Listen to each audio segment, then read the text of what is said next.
Welcome back to the MMA Creators Podcast. And before we get into it, Leo, I would just like to ask you, can you see anything different in the setup? I probably could, but as we've punched record, your video quality, at least in the streaming side of things, has gone down to about 2 pixels, so I can't make anything out. But I think I can spot your latest rendition of the Casuals comic hung up in a quadrant of 4 in the back there. Am I wrong?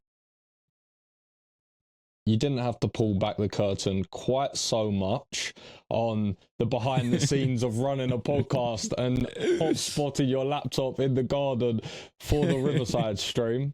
But I like that we've gone full transparency. Yes, you are correct. That is the 4th episode, Nung Song Sam Si, of Casuals comic, the one with Lonnie Kavanagh and the NSO collection. So I'm quite happy to have the 4th one up there because there's been a space there for a while and there isn't a better issue to update it with than this. Honestly, start to finish, I'm so happy with everything within the comic, all the behind the scenes, all the content that's in it, and then all the content off the back of it.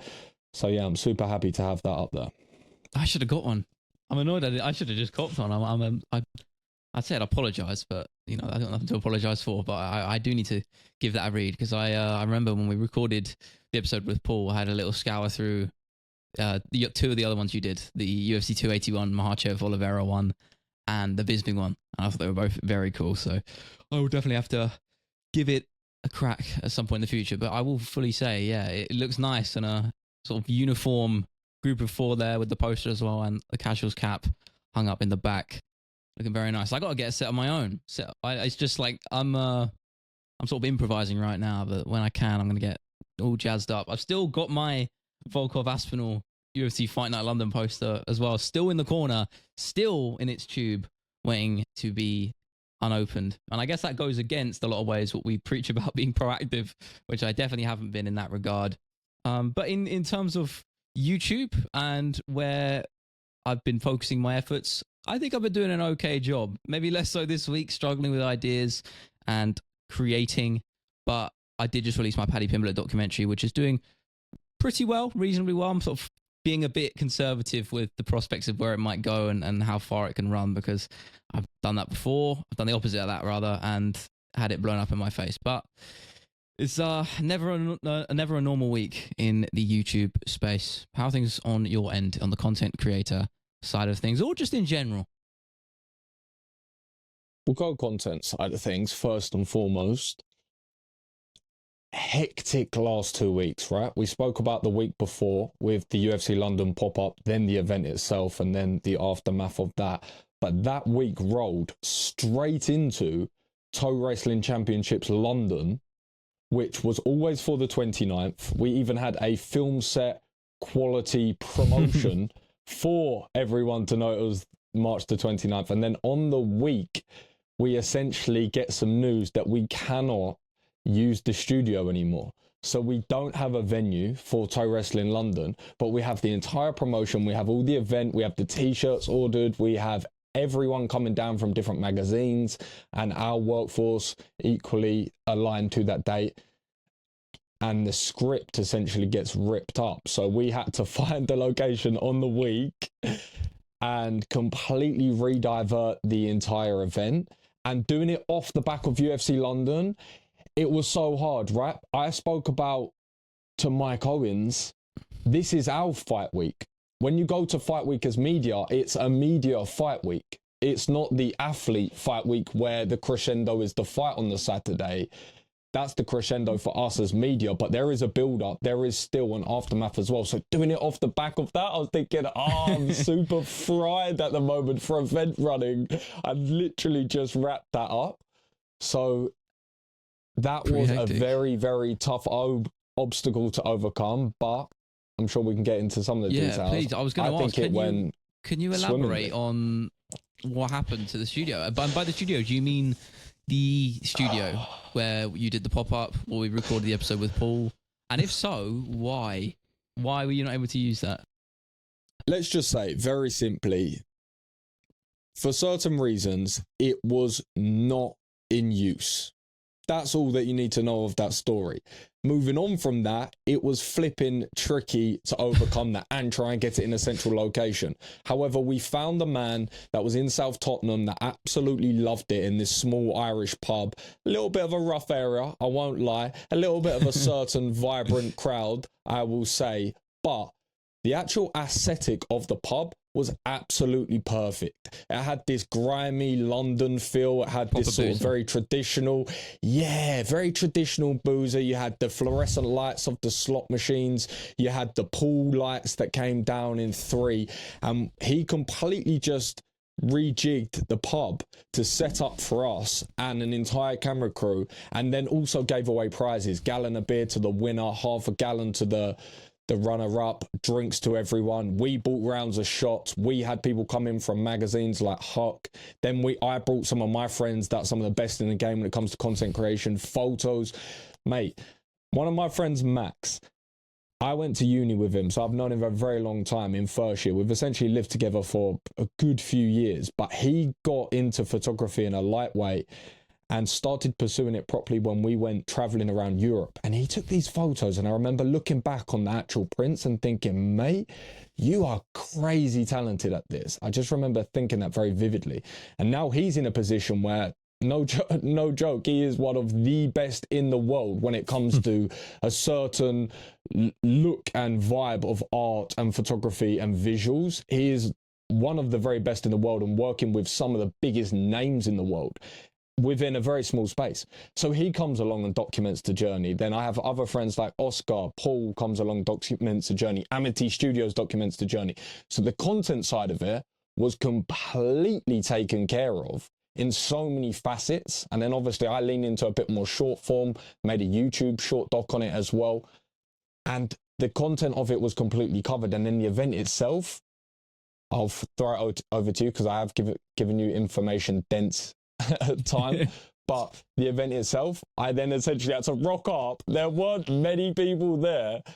And it wasn't, let's say, thriving at that point. And essentially they said, you have to referee and you have to announce. And there was no PA system either. So I essentially just had to shout in a busy pub announcements and referee an entire game.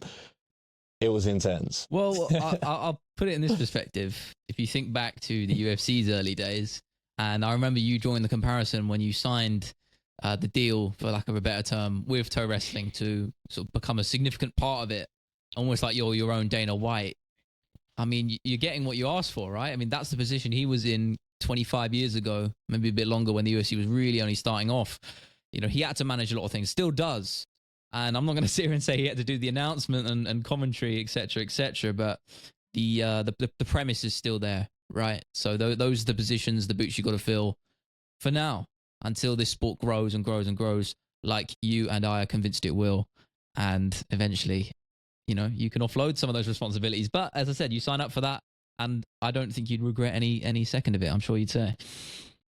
This is one thing that's interesting, that you just hit the nail on the head, because the UFC has come before it, because Karate Combat, Pride, all of these different promotions, Cage Warriors, PFLs, the goods, the bads, the uglies, you can learn off all of this. But I also listen to a lot of the stories behind the scenes of production and referees and rules and commissions and all the ways that it's set up from the inside out, down to the smaller details. And then I get a more visceral look, right? When I go to these fight weeks, I get to see how they give supplement advice, give actual supplements, give fight week breakdowns and kit and clothing and the full system and structure. And I, like you said, get to essentially create the foundations of this sport.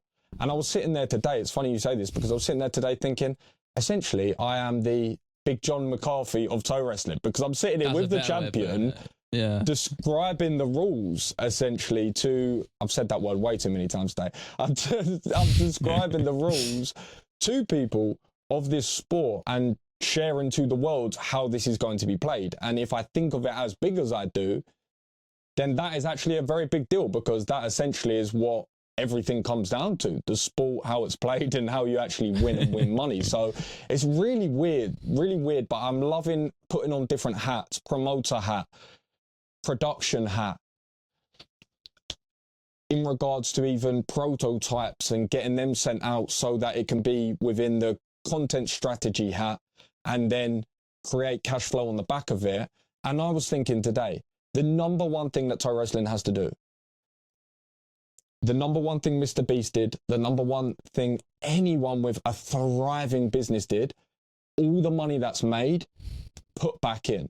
So I'm trying to get the cash flow from actually creating the prototype of the Todium that people can buy off the back of TikTok videos as like a board game. But I would then like to essentially just use that cash flow to say, right, 2025 world champions, £20,000 on the line. The bigger and more obnoxious we can make the prize pot, the more people have to. Yes. They can have any thought and feeling, but if you say there's $1 million on the line, people start learning jiu-jitsu. I learned this from Craig Jones, and that's another one that got a drop at the end. So yeah, it's just kind of insane at the moment. I mean, yeah, he's a good example, right, of a guy that completely shook up the scene. I mean, maybe a little bit different because in a way, it was actually more impressive because what he did with CJI is shake up the scene of something that was already there, but it was a sport which was stagnating competitively, at least in terms of its approach to the sport, rewarding its fighters and athletes. And he took a completely different approach to it and found success. With what you're doing, it's completely different because, I mean, I suppose there is a blueprint, as you said, with what Dana White's done with the UFC, but as a combat sport, you tell me if there's anything really like toe wrestling, you know, for good and bad. So in a lot of ways, you have to write your own playbook. As you said, you have to make the rules, do every little detail. You are the John McCarthy or you are the Dana White of this game. And I think that's such an exciting and unique opportunity. But again, as you said, Roy, you talk about the money. I think that's a perfect point. And it definitely plays into the absurdity. And you're right, the more money is on the line, people are going to start practicing. They're going to start tuning in. But I think it plays in even better with a sport like toe wrestling, right? Because of how absurd it is. If you heard the news, there's £1 million on the line for toe wrestling. People are far more inclined to tune in than any other sport because those two concepts are just so alien and contrasting to one another. Toe wrestling and £1 million or dollars. And I'm not saying you're at that point yet, but even 20,000, that still sounds a bit absurd, right? So I think it definitely works. And I think that's honestly, it's a realistic possibility. What I have found is in today's market, attention is the digital currency. And I learned very fast that this sport garners attention.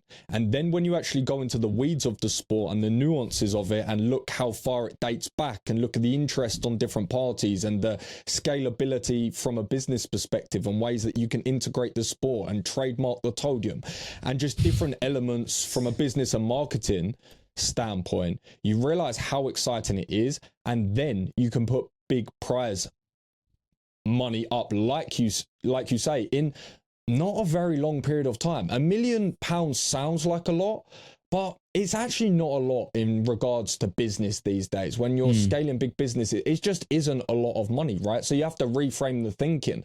You can't have a mindset of, okay, maybe we can hit up a sponsorship and they give us £1,500. No, you have to be thinking, right, this is the media storm that will generate behind it. This is the exposure you'll get as a brand if you are partnered with such event. The same as cliff diving with Red Bull, the same as NASCAR racing with their sponsor. It's all the same thing, right? So it's just showing to someone that you have to be in front of that screen. When I post a video on Total Destruction and it gets 5 million views, the world champion is now a hot commodity of the viral commodity, which is attention. So I'm learning, not only can you just limit any doubt when your price point is high enough, but if you can give the next form of currency, which is attention, you can give everyone everything, because you can then leverage it off the back. And that's the whole conversation, which is the UFC, is you do have that opportunity to leverage the 3 letters.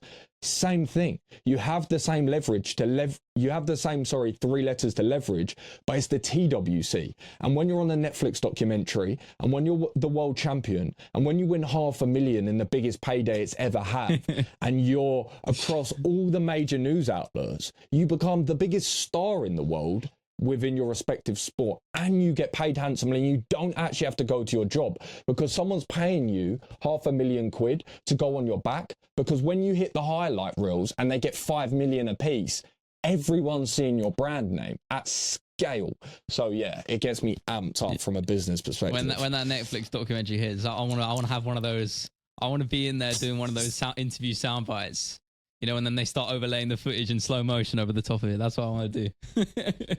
Interjection. This is why you must, I've told you this before, I don't care what time scale it is, you must make a toe wrestling video. It's a no-brainer. I am telling you from a metrics perspective. You always tell me, oh, what do you think is good? What do you think is good? This is good. It's even proof of concept with the guy that did it as a YouTuber and got 4 million views. I can't remember his name. I believe he's Scandinavian. No, it's long form. It's crazy. They go with the world check. It's insane. I'm telling you, on every platform, on every length, it's proven virality. It's nuts.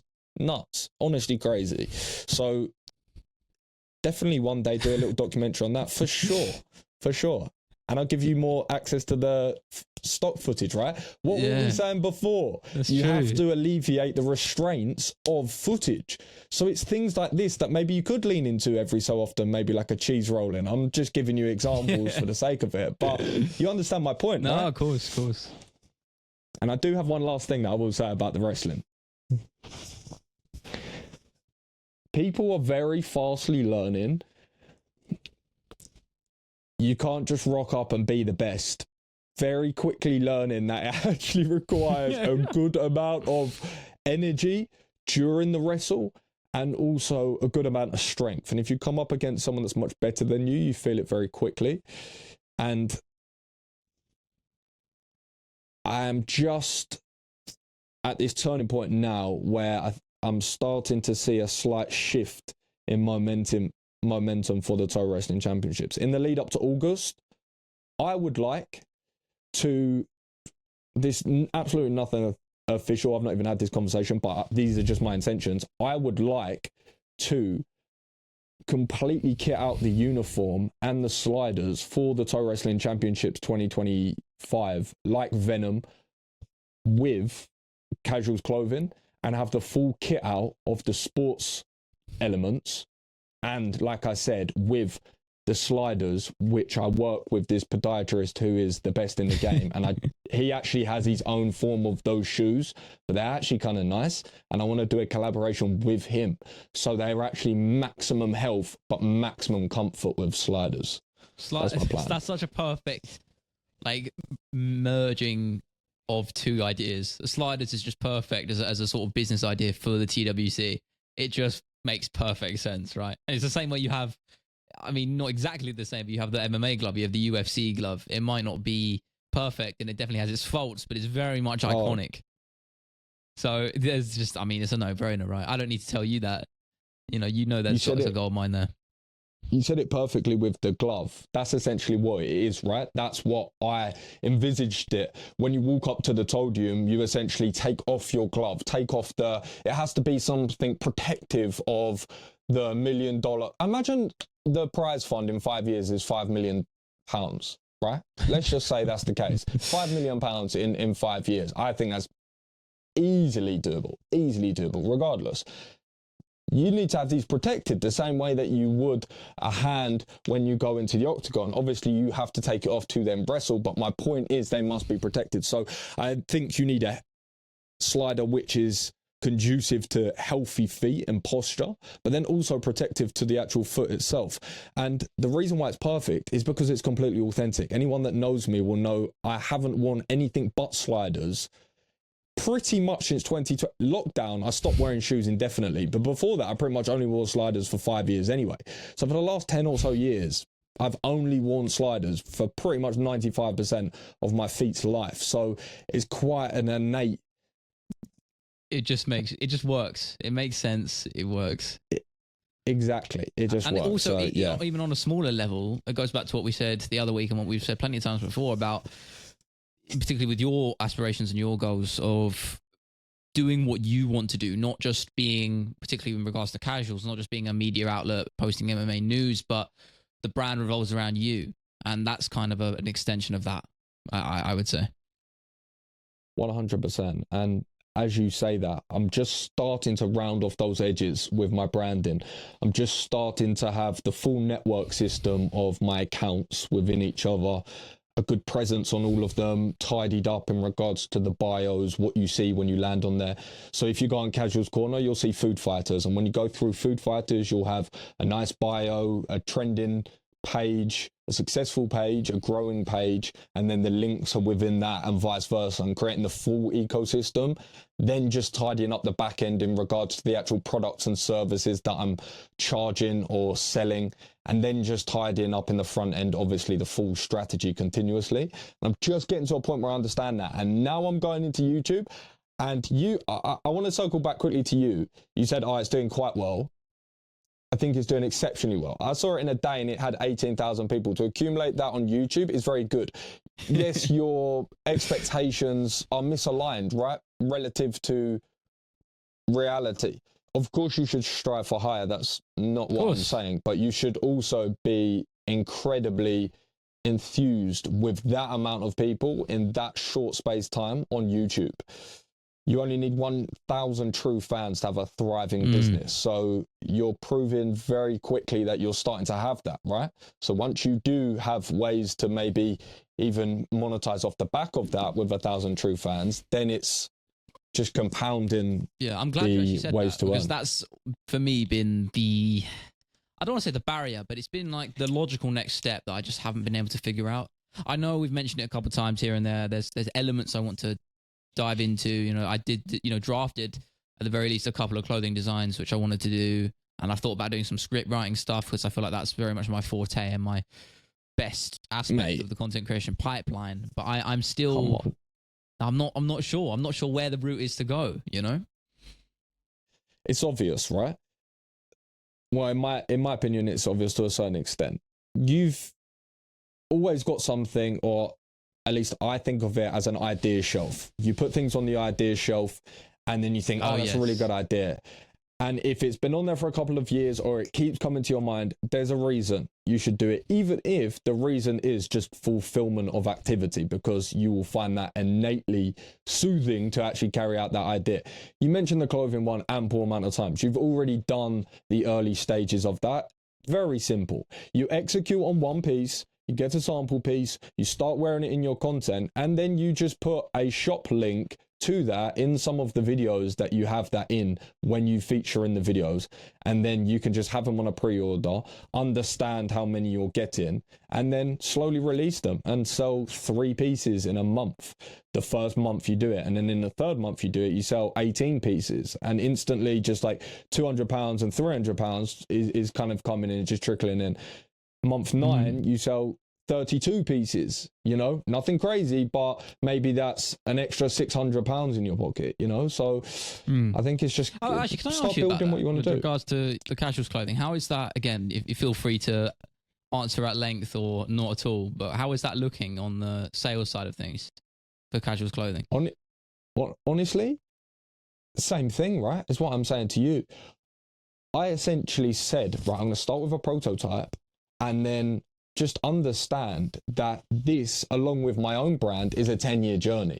So I know for a fact that if I make minimal pieces just authentically to things that I want to wear and wear them within my content, the content that I believe will get the analytics, I know it will, redivert that into the different channels like casuals clothing, then have the links on the back end and have all the payment structures in place. I know eventually that's going to make me at least a small amount of residual income. But I also want to cap the downside, right? So I don't necessarily want to buy super large inventories of everything, hold a load of stock, and then try to sell things, then try and reduce the price to flog it. I don't want to do any of that. I want to create small amount of bespoke pieces and then just sell those. So I don't create high volume pieces, and I sell pretty much all of them. So I cap the downside, but I also want the pieces to be relatively limited. So with the comics, for example, I did 30 signed comics, and then I did a few non-signed, but not that many, right? So there's not a lot of in circulation. Same with the vests, same with the t-shirts, and then same with the stickers as well. So, but I'm in year 1 now, technically, of it. The first event, I didn't sell any tickets and I didn't sell any items of clothing. I gave them out both, but I didn't sell anything. In Casuals Corner 2, 6 months later, 7 months later in UFC London, I had 72 sales on ticket Eventbrite. Not all of them were paid, but about 35 of them were paid, either with a goodie bag or an extension of an add-on with Casuals Comics. So even just off the bat with that, a lot more than 7 months ago, right? So I just look at that and think, right, okay, let's give it 24 months. Where can we put that with a more refined strategy and more reps? Okay, I'll be sweet. 1,000 true fans. So long answer to your thing, but that was my sort of thought process. Yeah, I think the real roadblock for me is mental more than anything. I think once the pattern I run into typically when it comes to starting anything new, whether that's even just talking about YouTube, pretty much anything, is I feel like once I'm up and running, that's when I'm good. It's just that initial first stage. That's always the hardest part. And I know it's kind of a stereotypical thing to say, but it is true. And I'd even say the same thing about making the YouTube videos and in the editing pipeline more specifically. The first steps after I've recorded, and I've got basically a blank timeline with nothing but my recorded script over the top of it, is quite the most daunting part of the process, I'd say, because you haven't really seen anything come into shape like visually. And I think that's probably the same thing I'm running into when it comes to maybe starting the clothing stuff. Is I don't know where to go, and I'm almost like it's just too daunting to find out how to do all this and this long process. So yeah, that's where I'm at. I think I had a similar thing, but then I just made an adjustment over time. In my opinion, what it was for me, and what I think it's what we even spoke about before, just make the friction smaller.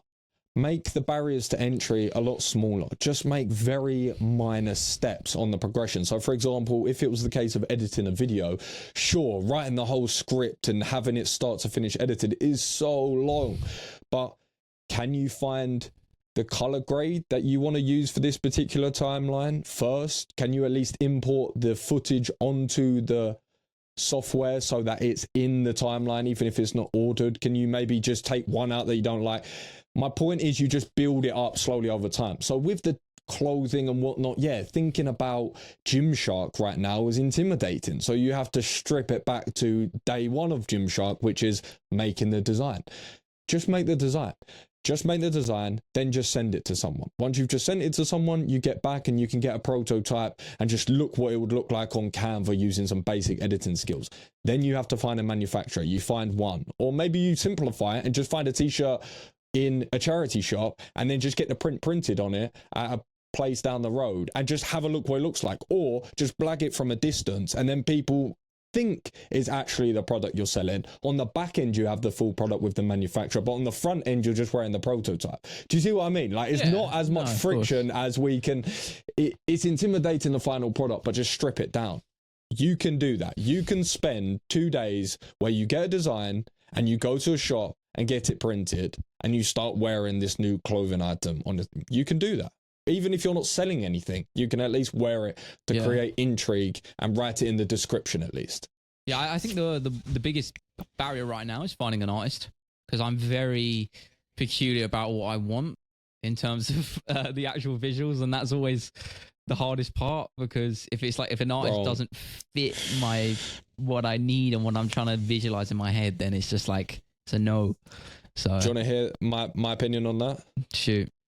Your first video is the video that the least amount of people are going to see. Your first item of clothing is the item of clothing that the least people are likely going to see, right? You need to get some reps in. Reps in talking to suppliers, reps in understanding GSM, quality, different printing designs. Do you want it DTF, embroidery? How far away from the embroidery? What fit? Like a million different things, right? So you just need early repetitions. I wouldn't overthink the print, because what will actually happen, I reckon you'll find, is you'll probably do something, refine it, and then realize the second or third time you do it, you use the print that you actually like, and then it comes out lovely on the actual garment that you want. It may happen in the first, but just chances are it won't, you know? Yeah. Yeah, I mean, it's a long, and I know full well that the clothing industry is a messy one to get into. Yeah, shoot. It's not messy at all. You're not competing with anyone. You're just yourself, right? You're Leo Cooper MMA. It's 1,000 true fans. I meant on the logistical front, but yeah. Potentially cap the downside, right? If you know you only want to spend an hour a week packing orders, only sell 3 t-shirts. Fair enough. If you want to, they're like 100%. Like, this is what everyone gets wrong. They always think, okay, thinking of the biggest brands and how they operate. All right, just sell 1 t-shirt first. So 1 t-shirt, then just get some reps in that whole system and work it on a smaller basis. Get some feedback loops, iron out some kinks, and then crack on with selling it to 2 people. And then slowly you've already sold it to 10 unintentionally, and now you're in a better place to sell it to 100 intentionally. So yeah, that's just my 2 cents on that. Yeah, and again, of course, as I said earlier, the other route, right? Because I feel like there's the 2 paths in terms of different branches to go down in terms of monetization and scaling the clothing, and then, as of course I mentioned earlier, the script writing stuff. Because I feel like I'm at a point where I can actually provide something of value. I remember you saying that, you know, make sure you can actually provide something. You know, don't just do it for the sake of it. Do it when you know you can actually provide something of value. And I feel, maybe I wasn't then, but definitely now I'm at a point with my scripts and my creative process where I know exactly how to write something, not that's actually just written well and sounds good when you record it, but is also structured well. I feel like that's an important thing that probably I missed maybe a year ago, that I actually have a conscious sort of understanding of, is how to structure a script, but in terms of a YouTube video. You know, those first 30 seconds, how important that is, going back and forth between the script and the cinematic bits throughout the video as well. So that's something I've learned, and I feel like, I wouldn't say I've mastered, but I've got a very good understanding of. So I feel like maybe if I do I don't want to say a course, because it sounds kind of, it's almost got a lot of negative connotations, right? But 100%. Yeah, along those lines. And I don't know what that looks like, but I would like to do it because I know I can provide something of value. And I feel like that's an important distinction I've made now. The way that you know if you have something to provide of value or not is the simple question of asking yourself, what could I teach myself of 2 years ago, but now?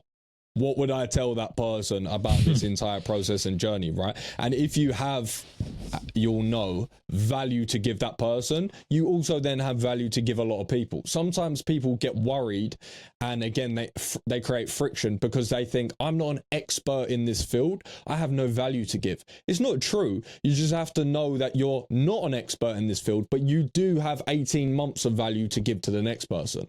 When you become the person that has 56 months refined of value, then obviously the price structures, they usually change. That's why Warren Buffett is fully leveraged and his price structure is very different to someone that has 18 months, but you can still monetize both, right?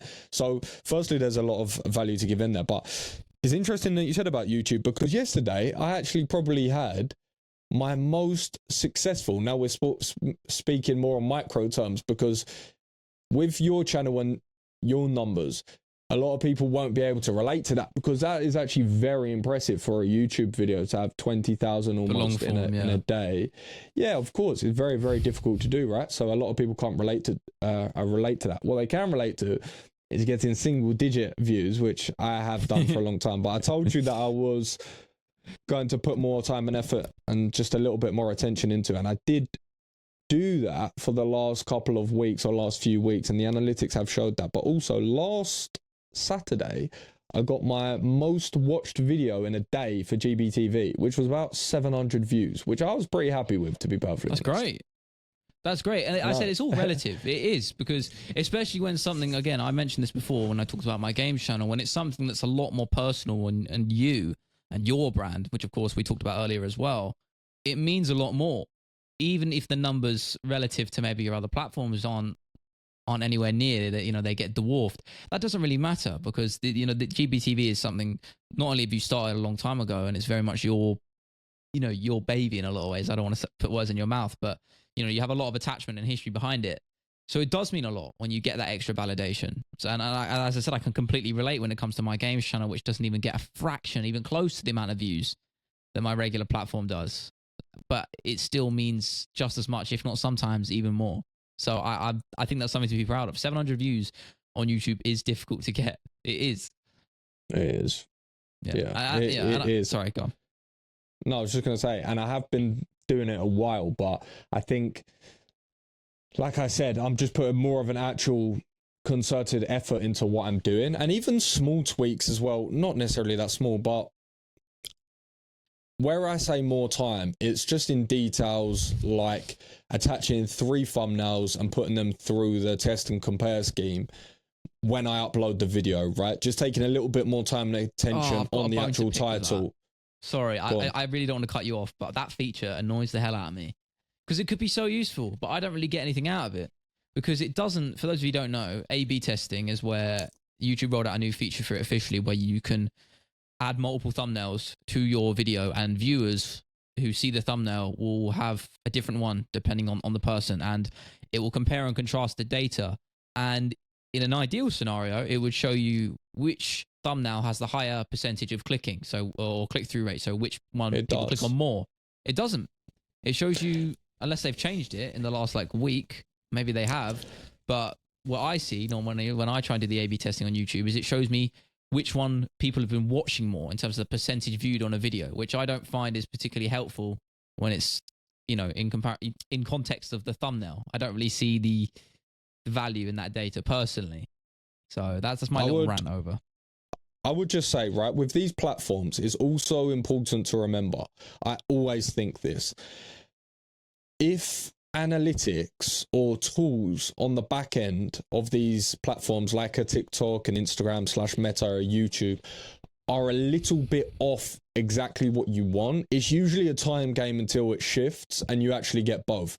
So the fact that it shows the analytics for the 3 testing for the percentage watched is just close enough for me to know they'll make that adjustment in probably a couple of months with something like YouTube, to be perfectly honest. They'll get a lot of feedback, so I'm not too fussed with that.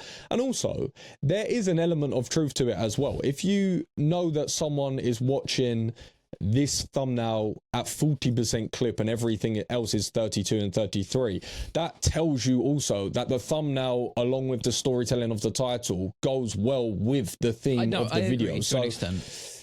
So obviously it's a percentage, right? It doesn't tell you everything, and it's not exactly what you want, which is what people call a CTR, right? So for people that don't know, that's a click-through rate, and that essentially is just a percentage of people that click through to your video from that thumbnail, and that's what you're talking about, right, Leo? Because that tells you, right, this is the one that we want to double down on. Yeah.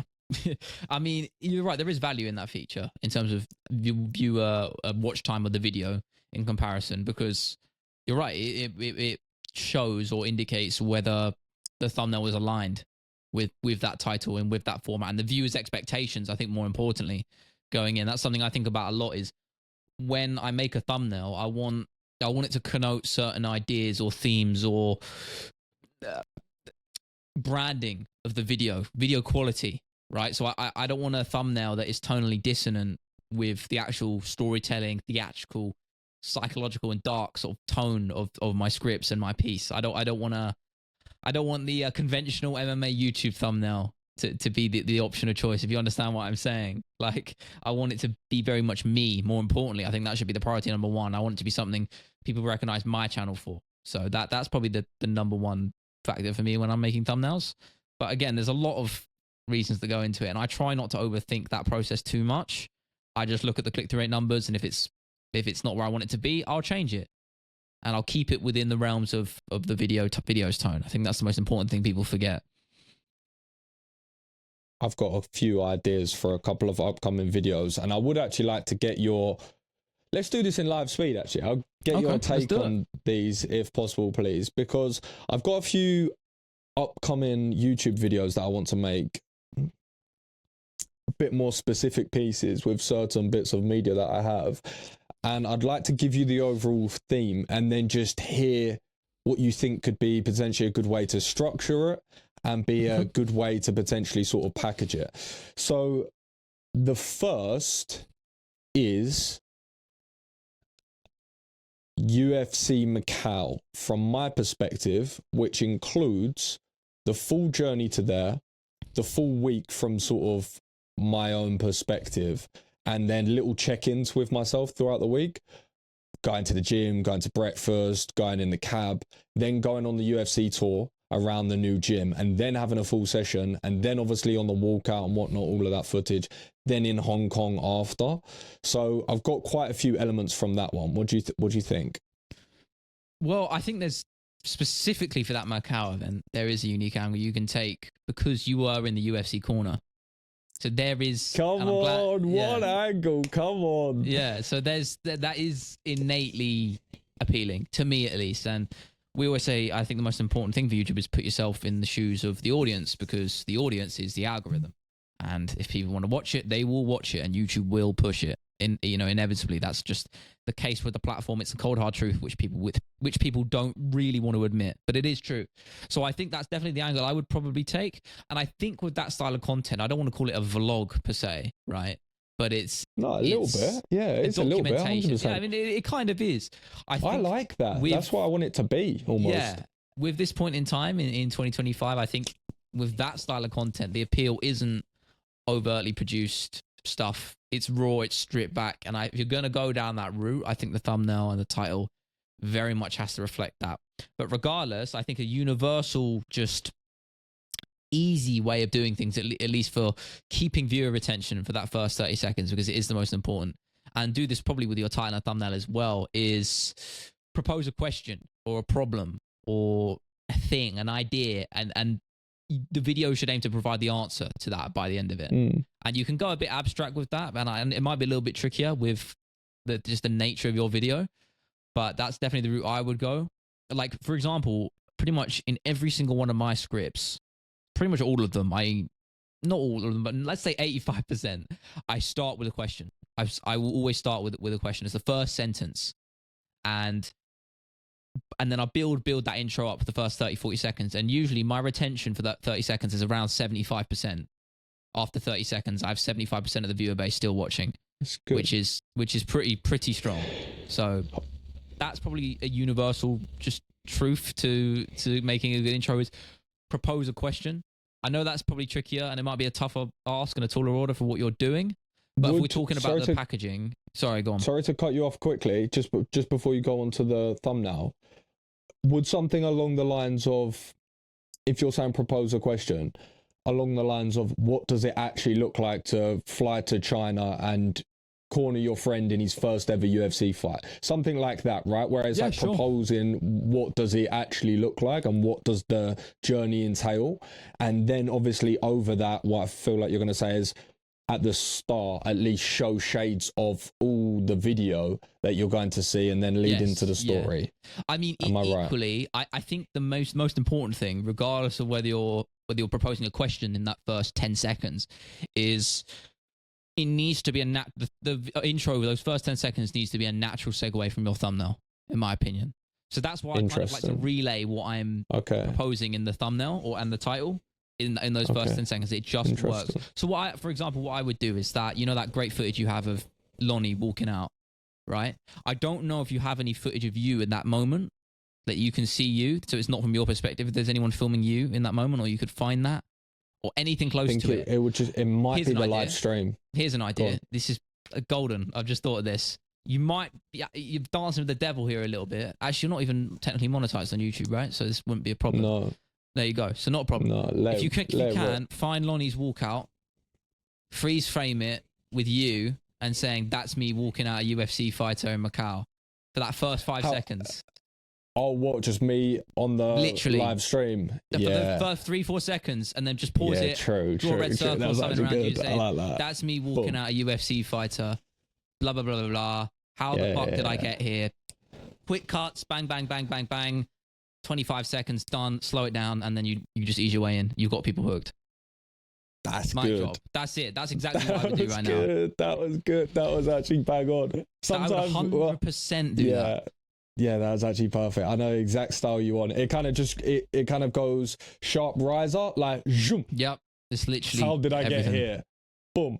And it's just like circle around me on the freeze frame of me walking out, quick cut into like jun, jun, jun, jun, jun, jun, jun. And then I've got the panoramic view of the gym and whatnot, and then go straight into sick. I love that. Yeah. Slow riser up, quicken those cuts, quicker, and then that's pretty much what I do. That's a format I really have started a pattern almost. I've been starting doing a lot of my intros recently. Is build with that slow riser up and to just speed everything up. Then give the audience a bit of time to breathe. So once you're past that 30 seconds, you're past that intro, just calm everything down to an extent. You don't want to go too slow, other people just quickly find it tonally dissonant and then click off. So I feel like there's a fine line there so you can hit. But for an intro, I think that's 100%. I would say that is the way to go. And you just have to tie that title and thumbnail in seamlessly. So still propose that question. You could do the same thing. How I ended up cornering a UFC fighter or something. Not maybe along those lines. A bit more exciting. I don't know if it's needed. You got to keep it. I don't think it's needed. Again, I feel like the thing is you got to appeal to the widest audience possible. That's a mistake I make a lot of the times, and I'm trying to learn from that. It's particularly with your title, just keep it broad, but intriguing enough that it can just be a universal appeal to anyone watching. I don't think you need to have China. I think the innate appeal is there, saying how this random guy. If there's any way you can emphasize that, I'm not saying you are, but to the millions of people watching YouTube, most of them don't know who you are. You're just a random person. So if you can emphasize that appeal of being like a fraud or like not a fraud, but can I say how an MMA casual, or is that too niche a term? Oh, because he's quite a meta term as well. I mean, I would almost maybe go YouTuber or content creator. That's another angle you could do. Again, that's maybe a good with a title angle. It doesn't roll off as well. If you can figure it out. Yeah. You see? I don't know. I like using I though. I think I works. It's quite simple, but it's tried and true, right? So I'm trying to think of a way you can emphasize the fact that you shouldn't be there, quote unquote. I know you deserve to be there, and you no, 100%. There, you understand where I'm coming from. Yeah, 100%. You essentially want to say beginner nobody corners UFC fight. What the hell? Yeah, I mean, there's a good comparison I make to. I don't know if you watched Zach Olsop back in the day, or the Zach and Jay show on YouTube. 2 UK guys. I mentioned about Jamie Rawson. He's the other guy. Jay. He left their channel to go work on YouTube analysis, and he's got his own. Twitter's good. Yeah, exactly right. Same guy. So he was one of those two. But Zach, so he used to run the channel by himself before and now. But he used to do a thing of sneaking into events, and that was very much a title and thumbnail format of how I ended up in walking out with Conor McGregor at McGregor Mayweather, which is and he did that, yeah. So there is an appeal there. That's an interesting angle that you say, because I've actually favorited a lot of his tweets and a lot of his thumbnail and packaging ideas, because he's done ones in the past where it's I sneaked into UFC Paris Fashion Week and that's the thumbnail. So there's definitely a way of sort of using that angle along the lines of I sneaked into a UFC corner, right? Yeah. And you could almost. I just make it tongue in cheek, right? Almost like I did sneak into that, because 4 years ago I'd never even heard of the sport, and all of a sudden I'm flying to China to go and corner someone in the UFC, beg, borrow a still, then going back to London and flipping running a pop-up. So I took 4 years and I convinced the head coach to let me corner them. It was all a elaborate lie just to get me to in the corner. Same thing, right? So it's the same thing. Essentially 3 years I've been recording there, like nothing in return, like absolutely asked for nothing ever. 3 years I've been recording that, all off my own back, editing that, reproducing that all the time over those 3 years, and then be in a very weird situation where it happens to be my family friend essentially, and the first person I ever shot when I actually went to MMA, which was Frank Anlon, and then just the weirdest full circle moment. There's so much of a story to it all. I feel like I do have to lean into that a little bit of it. But what do you think with a thumbnail? Where do you think go with that? I'd almost do. I've got a picture of me in the octagon. Yeah, that works. That could work. Or I mean, I would say that if you have a good quality photo of that, or even just take that broadcast image. Try and I know the quality probably won't be great, but try and get that and just try and isolate you. Not even circle, maybe just outline. Let's look at a little subtle outline, little blur for everyone else. Just point an arrow, and then just put me in lowercase letters, thin typography. And something, I don't know. You know where I'm talking here. This is no, it's good. You can like exactly understand what I'm trying to say. So I feel like it's a no-brainer. I really do. I feel like that's 100% the route you should go down for the thumbnail and intro and the title. Just all along that line. Nailed that. We absolutely nailed that. And I won't ask you all three then. I'll just ask you the next one, because we won't have to go into as much detail on this one. I did the same thing with Toe Wrestling London the other day. So I did an intro. I also did a little interview with the champion. I then caught a lot of different angles of footage of me doing the intro of the rules, me competing, little bits behind the scenes, some sort of B-roll and whatnot. What sort of angle do you think I go with that? I mean, so what's the premise of the video or the structure? Is it like a documentary kind of thing? Well, I didn't shoot exactly with the packaging in mind, so I did it a little bit more ambiguous, where it essentially, again, it's in that style of almost a vlog, right? So it's, I happen to be the president of Toe Wrestling and I'm running an event in London. Here's the behind the scenes of it. Here's the rules and here's the craziness. It's a little bit of everything. I've got some people doing shots. I've got some people actually wrestling. I've got behind the scenes of interviews. I've got little interviews with myself, the champs, little bits of B-roll of the pub. Well, I think that so what I've got I would a lot say of different is pieces. maybe in the future, but not now. I think the focus isn't on you. I know what we say about Dana White and him almost being bigger than the UFC in a lot of ways, you know, within reason. I'm sure that will probably be the case, right? I know Dana White's a big shoes to fill, but you understand what I'm saying. But for now, where the sport is, that's where the focus should be. If we're talking about the video packaging, thumbnail, intro, it should be about the innate weirdness and appeal and absurdity of toe wrestling. It shouldn't be anything about not like what we talked about with the walkout one. That works for that context of that story. Here it's not needed. It doesn't need to be about you. It needs to be about toe wrestling and the absurdity of it. That would be my focus. Don't stay down the, maybe I can, but just not mainly stay down the actual vlog style of this one. Maybe more of a story element of this. Yeah, for sure. I mean, whether that's, I mean, you can do what you want. I feel like past the intro, as long as you keep the expectations of the viewer there. But if we're talking about the packaging and that intro, which are the most important parts of the process, really, I would keep the focus on the sport and accentuate the absurdity of it. Highlight that as best you can. That's what it is. It's insane. Like a title? It is absolutely batshit insane, isn't it? So, like, mental in all the best ways. So really shine onto that. You know, that's what that's where the appeal is. Honestly, when I went there the other day, obviously for the London event, I told you it's in this random pub that I'd never seen it before, and I heard people when we were in there and whatnot setting up saying, "What the hell is this? This is ridiculous." They were just laughing it out of the room. Geezer comes up to me at the end. He goes, "Mate, gotta shake your hand. That was flipping brilliant. I loved that." When people start watching it, they really start getting into it. Even my friends that came, they were obviously all a bit same as everyone, right? Same as myself. When you watch the passion that goes into it, and when you watch the characters and the characters build, it honestly gets pretty intense, because what I've found is that it's the perfect line. It's this perfect line that I didn't know existed between level of combat, but minimal barriers to entry. Something like Power Slap, which people always liken it to, very high barrier to entry in regards to combat, right? You quite literally have to get slapped hard in the face. Yeah. With toe wrestling, it's a lot less, but what people realize is actually still quite a physical battle, and it still releases those endorphins of wanting to win and compete, right? But in less barriers to entry. So I'm finding it's this really weird sort of turning point, and people play each other a lot, and that's why I'm looking to get the board game done ASAP, because so many people in the comments are playing each other, and it's crazy. And you find when you go to pubs, people just have a few jars and they start playing each other. So yeah, it's nuts. But what do you recommend? Yeah, okay, well, we'll wrap up with the videos there. Yeah, I feel like there's a route you can go down. For some reason, to me, at least as we're talking about it, what comes to mind is, you know, those, I don't know if they do them anymore, but Vice, the media outlet, used to do those deep dives into just strange and weird things, right? You know, honestly, it could be anything, and they're not the only platform or outlet that's done it. But that's kind of the angle I would go into, almost like an investigative piece. I know it's technically your thing.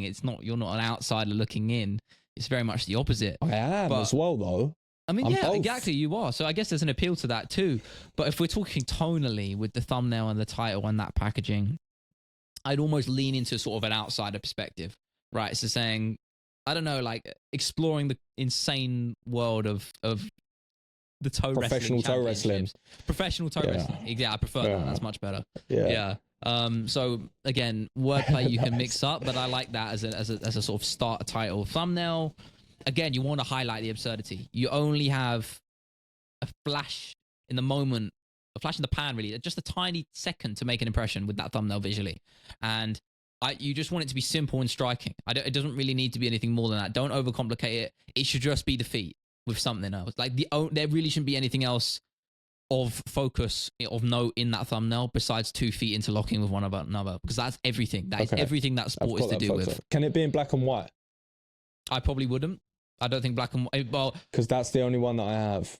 Can you not color grade it? Is that not possible? No, I think it's a black and white shot. There's no way you can colorize it. Surely there is. I'm so. sure AI will. I'm sure there's something in this age. I mean, even if you possibly, it doesn't have to be exactly accurate, right? I mean, whatever makes it pop. I mean, I change the color of my photos all the time. Whatever I think sort of is going to respond better to the brain, because it's little things like that you kind of have to think about. But at least with just the visual premise, color aside, keep the focus and the scope of the thumbnail simple. Keep it absurd. Like that should be the focus. It should just be visually striking. Couple of words maybe, again, like the arrow and like 2 words tops, lowercase. It just works. It's a very like popular sort of structure and format right now. That's maybe a route I would go down, at least initially. That's what I'm thinking. Nice. I've actually got a picture of me holding my friend's leg up and him with a handful of cash, because my friend actually ended up winning. Yeah, really? So he went home with £100. He came runner up and he got 100 quid and a gallon of beer. So he was pissed and cash. Yeah, I mean, to be fair, you could always add that financial element into that thumbnail. You could always do that, because there is that contrast. Exactly what we said earlier, right? How absurd that plays into of having a really high prize fund with a sport like toe wrestling. That contrast is perfect, and that would translate well into a thumbnail if you could get it to visually make sense within that sort of frame. So that's a good route as well. We've got McDojo Life covering it in an 8-part series of doing a training series and then the actual championship. So it's going to be interesting to see a big YouTube channel actually document it, and I'm going to be fascinated to see how he goes about it, because I'll be taking a ton of tips personally from that, because they do a great job. He's flying from America, right? He just must be Miami for toe wrestling. Honestly, there you go. What you realize is everyone keeps thinking it's ridiculous what I think it can build. But again, my expectation is as follows. Someone said to me the other day, what if it fails? I said, what is failure? What is failure? They say, oh, well, it doesn't dominate.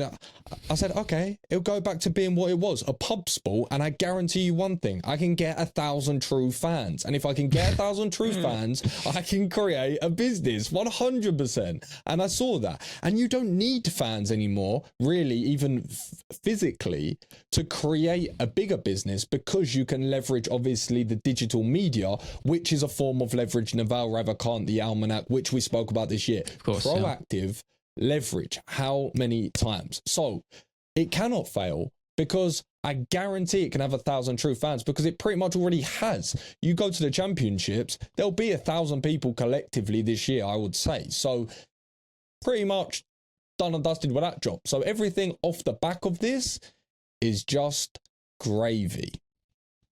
Love it. I think that's probably a nice little place to round off. A lot of insight today. A lot of good bit of golden nuggets there. I think I'm glad you said we do it real time, because that's almost a challenge, right? To just think of that on the fly, because normally within these, creative pipeline process, we have a lot of time to think and plan out our thumbnails intricately, etc., etc. So it's a nice challenge to do on the fly, not just for us, but it's a great insight for the viewers and listeners as well. So this has been the MMA Creators Podcast. I do believe episode number 96, and we will see you hopefully next Sunday. Have a good one.